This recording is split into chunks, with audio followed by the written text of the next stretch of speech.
एक बार विमल जी बीमार हो गए। उन्हें लगा अब अंत समय पास ही है।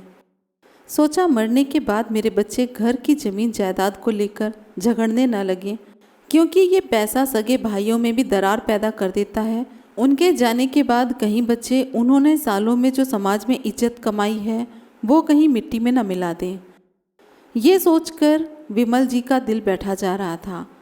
ये भी एक बड़ा कारण था कि उनकी तबीयत दिन ब दिन बिगड़ती जा रही थी। सरकारी विभाग से सेवानिवृत्त हुए 10 साल हो गए थे उन्हें। दोनों बेटे नौकरी से लग गए थे। अपने अपने बीवी बच्चों के साथ नौकरी वाली जगह पर ही रहते थे।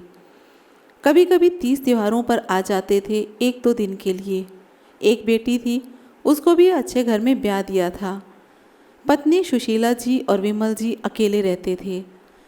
पत्नी विमल जी के लिए चाय बनाकर लाई, उन्हें बैठाकर पिलाने वाली थी। तभी विमल जी ने उनका हाथ पकड़ चाय का कप मेज पर रखने का इशारा किया। पत्नी ने पूछा, क्या हुआ जी, आज चाय नहीं पीनी? विमल जी ने जवाब दिया, नहीं, तू नितिन अनुज को फ़ोन करके बुला ले। मुझे नहीं लगता कि अब ज़्यादा समय बचा है मेरे पास। पत्नी ने जवाब दिया, ए जी, ऐसी अशुभ बातें मत निकालिए मुँह से। अभी तो आप 100 साल जिएंगे, आपको मेरी उम्र भी लग जाए। विमल जी ने जवाब दिया, तेरे कहने से मेरी उम्र थोड़े ही ना बढ़ जाएगी, तो सबको फ़ोन कर दे बस। सुशीला जी ने भारी मन से बेटों को फ़ोन किया। दोनों ने यही कहा, माँ पापा को अच्छे अस्पताल में भर्ती करा दो, अभी इतना काम है, अभी नहीं आ सकते। पापा तो वैसे भी छोटी छोटी बातों से जल्दी घबरा जाते हैं। पर जैसे ही सुशीला जी ने कहा, पापा को कुछ ज़रूरी बात भी करनी है तुम लोगों से, इतना सुनते ही दोनों बेटे प्रॉपर्टी की सोच माँ से बोले, ठीक है माँ, पापा को दिखाना जरूरी है, कल छुट्टी लेकर आते हैं। अगले दिन दोनों बेटे बहू बच्चों सहित घर आ गए। पर यह क्या, विमल जी की तबीयत दिन ब दिन बिगड़ती जा रही थी। उन्हें लग रहा था उनका अंतिम समय अब पास ही है। पत्नी सुशीला से दोनों बेटों को फ़ोन कर कुछ ज़रूरी बात करने के लिए बुलाने को कहा। बच्चे जमीन जायदाद के बंटवारे की बात सुन तुरंत पत्नी बच्चों के साथ अगले ही दिन घर चले आए। पर यह क्या, विमल जी अपने छोटे छोटे पोते पोतियों को चहकता हुआ देख बेड पर उठकर तुरंत बैठ गए। सुशीला जी चिढ़ाते हुए विमल जी से बोली, ए जी, इतने दिनों से तो बिस्तर पर हो, सारे काम मुझसे करवा रहे हो, आज कैसे उठकर बैठ गए और अपने आप कंघी से बाल बनाने लगे? विमल जी ने जवाब दिया, तुझे पता है ना, मेरे सोन चिरोटे आ रहे हैं। मेरे बच्चे को उसका दादू हीरो जैसा बना ठना अच्छा लगता है। पिछली बार देखा नहीं था तूने, कैसे मेरे बिखरे बाल देखकर गुस्सा हो गया था। खुद ही बनाने लगा था मेरे बाल, तब जाकर बोला, अब लग रहे हैं मेरे दादू हीरो। उसके बाद ही मुझे पार्क ले जाता था बैट बॉल खेलने के लिए। इतने में दोनों बेटों ने, बहुओं ने, पोतों ने विमल जी और सुशीला जी के पैर छुए। दोनों पोतियों ने नमस्ते किया। चहकता हुआ 5 साल का बिट्टू दादू की गोद में उनकी गर्दन से चिपक कर बैठ गया। विमल जी उसे दुलारने पुचकारने लगी। बड़ा बेटा नितिन अपने बेटे को डांटता हुआ बोला, ए बिट्टू, ये क्या कर रहा है? तुझे बताया था ना कि दादू की तबीयत ठीक नहीं है, हट जा उनकी गोद से, यहाँ बैठ जा। विमल जी ने जवाब दिया, नहीं नहीं, मैं कोई बीमार नहीं, मेरे बच्चे आ गए हैं, अब मैं बिल्कुल ठीक हो जाऊंगा। इतने में छोटा बेटा अनुज बोला, ये सही बात है पापा, असल से ब्याज प्यारा होता है। ऐसा प्यार कभी हम पर दिखाया है जैसा आप बिट्टू पर कर रहे हो। सभी लोग ठहाके मारकर हंसने लगे। अचानक से हंसते हंसते विमल जी की खांसी उखड़ गई, उनकी सांस फूलने लगी। सुशीला जी ने तुरंत पानी पिलाया। बेटों ने सहारा दे उन्हें बिस्तर पर लिटा दिया। नितिन ने कहा, माँ, मैं डॉक्टर को लेकर आता हूँ। सुशीला ने जवाब दिया, नहीं रे, ये तो रोज का है। विमल जी ने अपनी लड़खड़ाती जबान से पूछा, सुशीला, तूने राखी को फ़ोन नहीं किया, उसे नहीं बुलाया? सुशीला जी ने जवाब दिया, जी नहीं, मुझे लगा आपको अनुज और नितिन से ही बात करनी है, इसलिए उसे नहीं कहा मैंने। तभी तपाक से बड़ी बहुरानी बोली, पापा जी, वैसे भी घर की बातों में दीदी को बुलाने की क्या ज़रूरत, उनके अपने काम हैं। हम ही कैसे कैसे अपने काम छोड़कर आए हैं, हमें ही पता है। अब खामखा उन्हें क्यों परेशान करना, जो बात करनी हो आपको कर लीजिए, हम सब हैं ना। सभी बहू और बेटों ने रानी की बात से हामी भरी।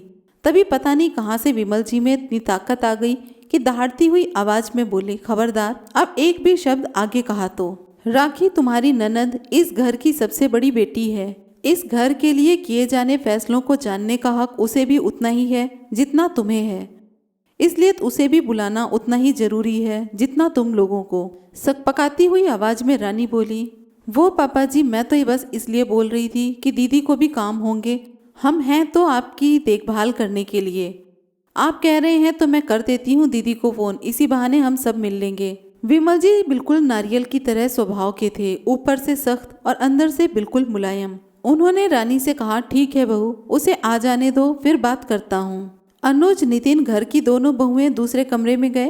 अनुज ने नितिन से कहा, भैया अब दीदी का इंतजार करेंगे, मुझे तो 2 दिन की ही छुट्टी मिली है।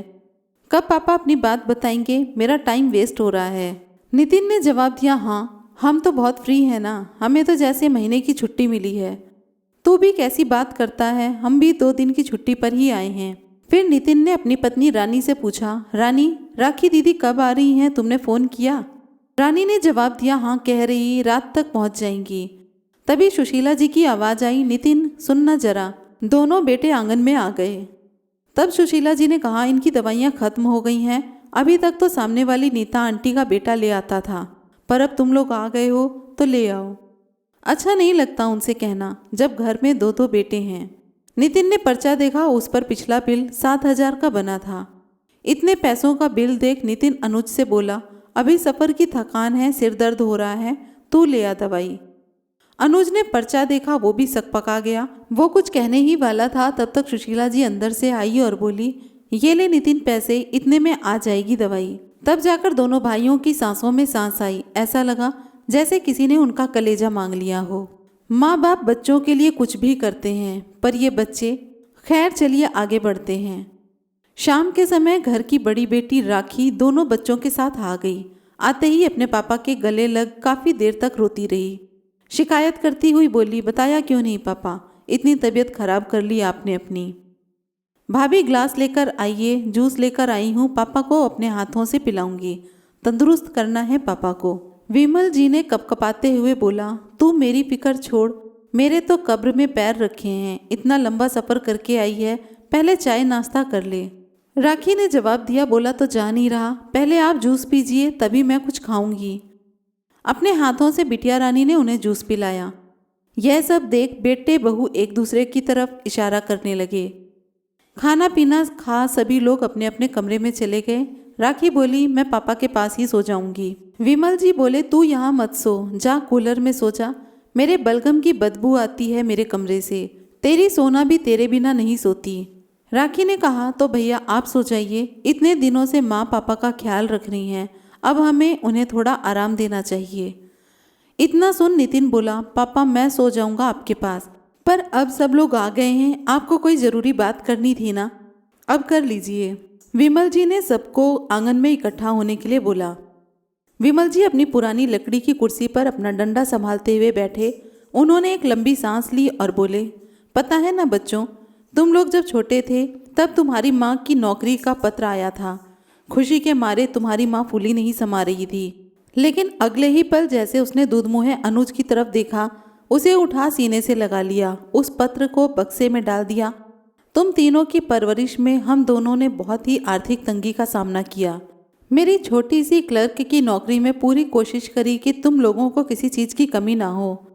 इसके लिए कितनी बार सुशीला जी ने अपने जेवर गिरवी रखे। किसी रिश्तेदारी में ब्याह होता तो बहाना लगा देती कि तबीयत खराब है, नहीं तो बेचारी का सबके बीच मजाक बनता। जाती भी तो सबकी नज़रों से बचने की कोशिश करती। मुंह पर हाथ रखकर जम्भाई लेते हुए नितिन बोला, पापा इसमें कौन सी नई बात है, ऐसा सभी माँ बाप करते हैं अपने बच्चों के लिए। हम नहीं कर रहे हैं अपने बच्चों के लिए, पैदा किया है तो पालना भी हमें ही है। इतने में अनुज थोड़ा सा गुस्से में बोला, हाँ पापा, भैया सही तो कह रहे हैं, क्यों सबका टाइम वेस्ट कर रहे हैं, आपकी तबीयत भी ठीक नहीं है, अपनी ज़रूरी बात करिए, फिर हम लोग सोएं, सफ़र की थकान भी है हम सबको। आज सुशीला जी जीवन में पहली बार अपने बेटों से उसके विरोध में ऊंची आवाज़ में बोली, क्या बोला तू, टाइम वेस्ट? जब तुझे कोख में 9 महीने रखा तब मेरा भी टाइम वेस्ट हुआ था। जब तुम बीमार पड़ते थे, तेरे पापा ऑफिस से आंधी तूफान में अपने ऑफिस से छुट्टी चढ़ाकर अपनी साइकिल से हाँफते हुए आते थे, पूरी पूरी रात तुझे गोद में लेकर घुमाते थे, तेरा कॉलेज में एडमिशन करवाने तेरे साथ दिल्ली गए, वहाँ 4 दिन रहकर तेरे रहने सहने की व्यवस्था करके आए। जब नितिन का अपने दोस्त के साथ गलत काम में नाम आ गया था तो कैसे अपने बेटे को निर्दोष साबित करने के लिए दिन रात एक कर दिए थे तुम्हारे पापा ने। एक दिन ऐसा नहीं जाता था जब ये चैन से सो पाए हों। तब हमारा भी टाइम वेस्ट ही हुआ था ना अनुज। दूसरी तरफ राखी और विमल जी की आंखों में आंसू तैर गए थे।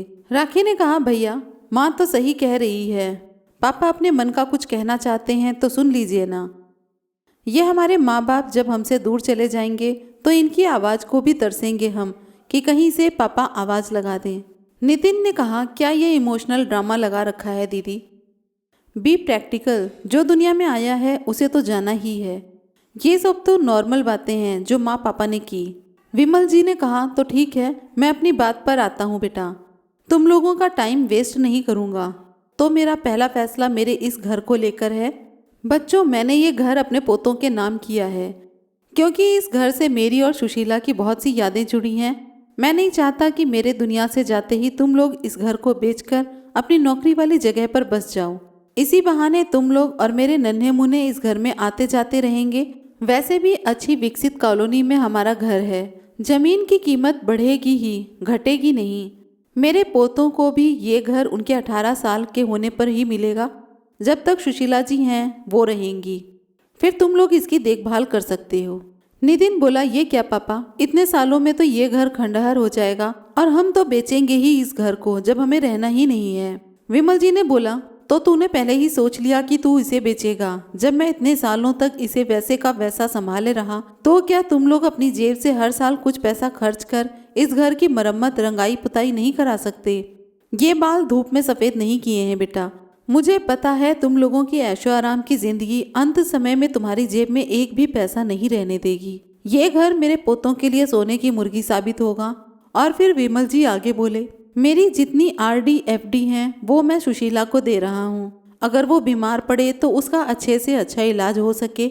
अगर इन पैसों की ज़रूरत ना पड़ी तो सुशीला इन्हें राखी और तुम्हारे बच्चों के नाम कर सकती है। गांव का बाऊजी के आशीर्वाद के रूप में मिले 4 कमरे और खेत मेरे जाने के बाद तुम लोगों के ही हो जाएंगे, पर तुम उसे बेचोगे नहीं, इसका तुम्हें हलफनामा देना होगा। ये धरोहर हमारे आगे आने वाली पीढ़ियों तक बनी रहे, यही चाहता हूँ। अनुज झल्लाता हुआ बोला, हर बात पर आप शर्त क्यों रख रहे हैं? हमारे नाम हो गई कोई चीज़ तो उसका हम कुछ भी करें। विमल जी गुस्से में बोले, तुझे मंजूर हो मेरा फैसला तो ठीक है, नहीं तो मेरे पास और भी लोग हैं जिन्हें मैं दे सकता हूँ ये सब, जिन्हें की ज़रूरत है। इतने में नितिन बोला, रहने दे छोटे, वो सब देखते रहेंगे। पापा, बाकी इस घर का सामान, सोने चांदी के जेवर और वो चौराहे वाली 2 दुकानों का तो आपने बताया ही नहीं। जेवर की बात सुनकर दोनों बहुएं विमल जी के और नज़दीक खिसक आई। विमल जी बोले, कैसा जेवर? बहुओं की ज़रूरत का सब जरूरी जेवर तो उन्होंने हर शादी ब्याह में जरूरी मौक़ों पर सुशीला से पहले ही निकलवा लिया। तभी छोटी बहू काजल ने बोला, वो पापा जी, अभी तो हमने कुछ भी नहीं लिया, अभी तो बहुत सी चीज़ें मम्मी जी के ही पास हैं। विमल जी बोले, तू भूल गई वो दिन जब सुशीला के कान के झुमके टूट गए थे? उसे रजो दीदी के बेटे के ब्याह में जाना था। उसने तुझसे कितना कहा कि बहू जो झुमके तुझे दिए थे वो दे दे पहनने को, पर तू बहाने बनाती रही कि वो तो तेरे मायके में रखे हैं।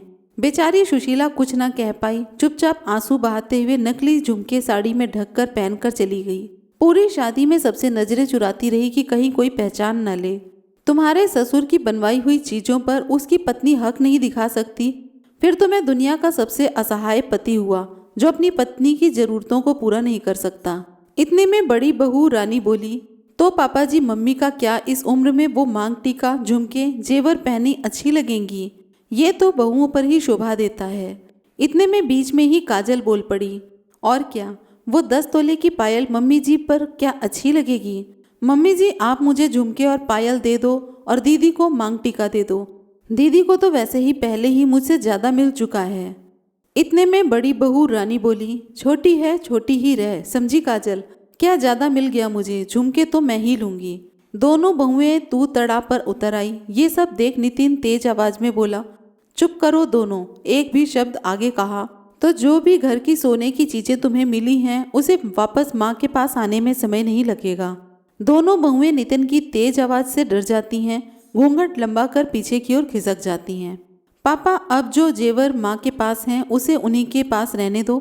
मुझे नहीं पता कि ये दोनों पहले ही माँ से सब ले चुकी हैं। इतने में छोटा बेटा अनुज बोला, हाँ पापा, मुझे भी नहीं पता था माँ चाहे तो राखी दीदी को दे सकती हैं, क्योंकि उनकी शादी तंगी हालत में हुई थी, तब हमने उन्हें कुछ भी नहीं दिया था। मुझे इसमें कोई भी आपत्ति नहीं है। इतने में दोनों बहुएं तपाक से बोल पड़ी, हमें तो ऐतराज है, हमारे भी आगे बेटी है, उसे क्या देंगे। नितिन ने जोर से कहा, अगर तुम्हें आपत्ति है तो तुम अपने अपने घर का रास्ता नाप सकती हो। अपनी बेटियों के लिए उनका बाप है, तुम लोगों को चिंता करने की जरूरत नहीं। विमल जी अपनी कपकपाती आवाज में बोले, तू कैसे बात कर रहा है बहुओं से? यही सिखाया है हमने तुझे। अब दोबारा कभी हमारी बहुओं से इस लहजे में बात की तो समझ लेना। राखी बोली, भैया मुझे कुछ नहीं चाहिए, आप सबके आशीर्वाद से मेरे ससुराल में मुझे किसी चीज़ की कमी नहीं, बस आप लोग अच्छे से रहो। विमल जी बोले, तो मैं अब तुम लोगों का ज़्यादा समय नहीं लूँगा। रही बात दुकानों की, तो वो मैंने अपने पोतियों और नातिन के नाम की है। जब उनकी पढ़ाई या ब्याह में किसी भी आड़े समय में ज़रूरत हो तो तुम लोग बिना संकोच के खर्च कर सको। ये ना सोचना कि ये तो लड़की हैं, इन्हें पढ़ाना लिखाना नहीं है। इतना बोलते बोलते विमल जी की खांसी उखड़ने लगी, सांसें तेज होने लगी, फिर भी वो बोलते ही रहे। इस घर का सामान मेरे और सुशीला के बाद तुम लोग आपसी समझ से बांट सकते हो। पर अब उन पर बोला नहीं जा रहा था। वो जमीन पर गिरने ही वाले थे कि नितिन ने दोनों हाथों का सहारा दे विमल जी को कंधे पर ले लिया और अनुज से बोला, छोटे गाड़ी की चाबी ला। तुरंत गाड़ी में सहारा देकर बैठाया। रानी और काजल से बोला, तुम दोनों बाकी पापा का जरूरी सामान और दवाई लेकर बैठो। माँ तुम बच्चों के पास रहो। विमल जी लंबी लंबी सांस लेते हुए बोले, अब समय नहीं है मेरे पास, क्यों परेशान हो रहा है तू? वो डॉक्टर मुझे मशीन में डालकर लाखों रुपए बना देंगे। अनुज बोला, अब आप चुप रहो पापा, इतनी सस्ती जान नहीं है आपकी। जल्दी से सब अस्पताल पहुंचे। डॉक्टर ने वेंटिलेटर पे लिया। बचने की उम्मीद बहुत कम थी, पर सभी बच्चों की और सुशीला जी की दुआओं से विमल जी ठीक हो गए। कुछ दिन उन्हें आराम करने की सलाह दी गई। दोनों बेटे उन्हें गोद में उठाकर नहलाते धुलाते। यह सब देख विमल जी और सुशीला जी की आंखों से अपने आप आंसू निकल आते। विमल जी बोले, अब मैं ठीक हूँ, तुम लोगों को आए 1 सप्ताह हो गया। अब अपनी अपनी नौकरी पर जाओ, कमाओ और खाओ, नहीं तो तुम्हारा मालिक गुस्सा ना हो जाए। नितिन ने कहा, अभी आपकी हालत बिल्कुल ठीक नहीं हुई है, आप और माँ मेरे साथ चल रहे हैं। रानी भी बोली, हाँ पापा जी, बच्चे भी अपने दादी दादू के साथ बहुत खुश रहेंगे। तभी अनुज ने कहा, मैं भी पास में ही हूँ, वीकेंड पर आ जाया करेंगे। नितिन बोला, हाँ ये सही है छोटे। इतने में राखी डबडबाई आंखों से बोली, तो पापा अब मैं चलती हूँ। आपके बहू बेटे आपकी सेवा बहुत अच्छे से कर रहे हैं, जब जरूरत हो तो बता दीजिएगा। नितिन ने राखी के सर पर हाथ फेरा और बोला, दीदी आप इतनी बड़ी हो फिर भी छोटे बच्चों की तरह रोती हो। बच्चों का आपसी प्रेम देख विमल जी की उम्र खुद ब खुद बढ़ गई। अब वो दुनिया से निश्चिंत होकर जा सकते थे। सुशीला जी से बोले, हमारी घर की गठरी मजबूती से बंधी है, इसे कोई नहीं खोल सकता। विमल जी को अपनी वसीयत सुनाए 10 साल हो गए हैं। अब वो पहले से भी ज़्यादा हट्टे कट्टे हो गए हैं। सच में ये बच्चे ही होते हैं जो माँ बाप की उम्र को घटाया बढ़ा सकते हैं। न कोई लेकर आया है न कोई लेकर जाएगा, यहाँ कमाया यहीं रह जाएगा। तो काहे की चिंता करता है रे इंसान? रिश्तों को सहेज कर रखो। मुट्ठी बंद है तो कोई आपका बाल भी बांका नहीं कर सकता। अकेले इंसान को तो बाहर के कौवे भी नहीं छोड़ते। कड़वा है मगर सच है। कहानी अच्छी लगी हो या बुरी लगी हो, अपनी प्रतिक्रिया कमेंट बॉक्स में ज़रूर दीजिएगा। ये कहानी मीनाक्षी सिंह की है जो कि आगरा से हैं। आपके पास भी कोई कहानी है तो डिस्क्रिप्शन में दिए गए व्हाट्सएप नंबर पर आप भेज सकते हैं। आपकी कहानी आपके नाम के साथ ही सुनाई जाएगी। वीडियो अच्छी लगी हो तो लाइक कमेंट शेयर करना ना भूलें और हमसे जुड़े रहने के लिए चैनल को सब्सक्राइब ज़रूर करें। फिर मिलेंगे अगले वीडियो में। नमस्कार।